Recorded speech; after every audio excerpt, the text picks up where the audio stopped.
Hi guys, welcome to the video, and today's topic is about Dragon Ball Fusion World, a new trading card game that's released, and it's actually had a lot of eyes on it and it is doing very well. And I really want to go into it because I've had a lot of interest in the topic and I just thought a lot of people would like some comments about it. Fusion World is a soft reboot of the previous Dragon Ball Masters. They kind of felt that Masters got a little bit too complicated, too complex, and they kind of wanted to recreate it, and they went back to the drawing board and they did a reboot known as Fusion World, which is a simpler form of the older game, and it has a very low barrier to entry to understand. It's actually very simple. I kind of looked at it. I'm looking at playing it at the moment. It looks like it's a pretty easy game to get into. I play a fair bit of Yu-Gi-Oh and stuff, so when I looked at this, I'm like, geez, thank God, because Yu-Gi-Oh is just, it goes crazy, you know what I mean? So this game is looking like it's a really easy game to get into. It's not a hard TCG to kind of play. Guys, for those that are new here, and if this is your first time tuning in, this is a channel that covers, collecting, investing, and just general chats around trading cards. If that is the topics you're interested in, feel free to subscribe. Yeah, guys, what I really want to talk about is, and what I really love about Fusion World, and particularly the new Awaken Pulse set, is that they did a big ballsy decision with this. And I don't think I've ever seen this in the history of TCG. They have released an online client with the new release of Fusion World, which to me is ridiculously ballsy, man, because you don't even know if there's a player base yet. You knew that your previous game was dying, and you've now came out and you've said, not only are we releasing a trading card game, and it's a complete new trading card game, but we're also going to put a client in it at the same time. That gives me a lot of confidence that they're here and they're sticking around and they're really confident where they think this trading card game's going to go. The costs to get a client running, just imagine the development cost, the amount of wages you would need to pay, the marketing you would need to do. That is a big investment. So that has given me a lot of confidence in Dragon Ball Fusion World in particular, because I don't think that that's a small thing to do.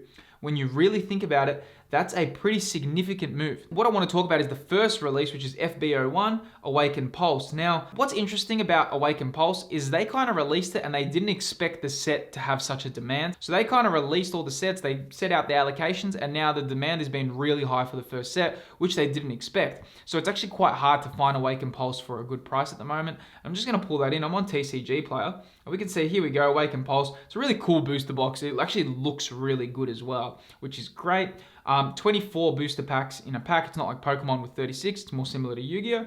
So as you can see, and I'm just looking at the price, you can see it was kind of retailing at, it says here that it was retailing for 178 US. It was much lower than that. But you can see right now they're asking for 201 US a box. Pretty expensive, man. Like that's pretty expensive. I wouldn't be worried too much about saying, oh, you need to go in on it. They did announce they are doing a reprint. That's for the US. Aussies, I don't know if we're going to get the reprint. Sometimes we miss out. What I really want to go into is the reason why this is interesting is the previous Dragon Ball sets just set on shelves. Man, I found a booster box for Dragon Ball Super card game. It was like 35 Australian dollars, a whole booster box. It was on sale. That's just wild, man. Like, that's so cheap. It's just ridiculous. So the fact that they kind of sold out, it makes me happy as a Dragon Ball fan. I like to see this. I like to see that there's demand. And the fact that the TCG looks fun to play is really cool as well. So I actually want to go into some of the cards and talk about particularly the main chase card of the set, which is kind of drawing up the price so much, which is Son Goku FB01, and it's the Super Alternate Art. Really cool card.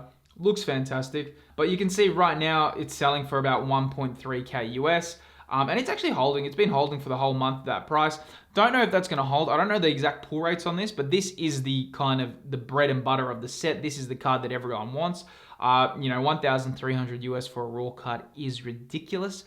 But what can you do? That's just the demand right now for the set. That is obviously the main card and the real rare card of the set. Now, going on into some of the other chase cards, you've got the Son Gohan Childhood, alternate art as well. And you can see this kind of had a steady climb.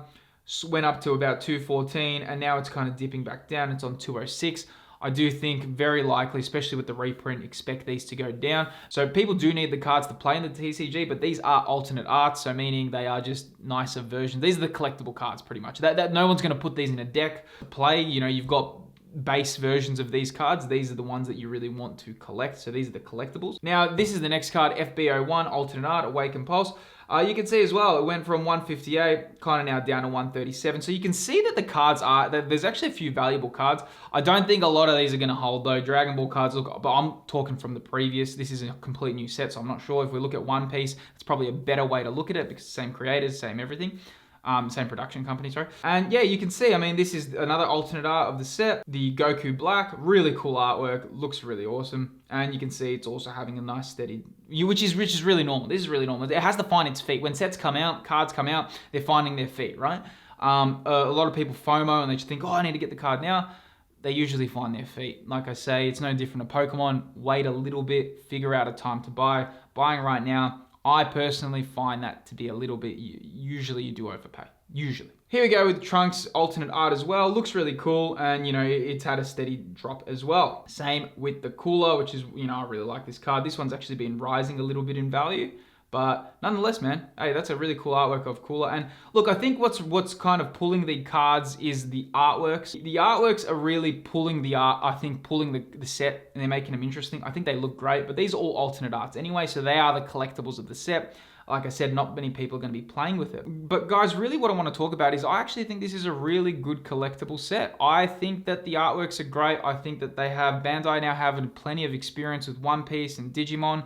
And now that they're releasing these sets, I think that they have gained a lot of experience and they know what they're doing now. I think the artworks are really great, and it looks like that, Dragon Ball usually has very good quality control on their cards, which is really good to see. So they usually look at it. I love that they also focus a lot on collectibles in the set. So obviously those alternate arts are the collectible cards. So they're catering towards TCG players and the collectible market, which is great. Look, the only reason why I think this is good is we look at One Piece. So One Piece is now on, this is FB01. One Piece is now, I think they're up to OP06, and now they're releasing OP07. One Piece OP07 in Australia, I just looked to pre-order it. I'm looking at 280 Australian dollars a box, and the set and the allocations haven't even been announced yet.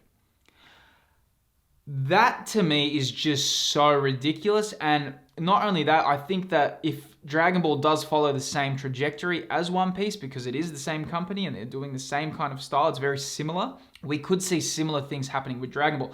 The issue is, and this is not a problem, Bandai must delay releases if they can't meet market demand. So I can already see with Awaken Pulse, the reason why I'm thinking it's a good set is because they're already releasing Blazing Aura, which is FB02. That's already coming out in May.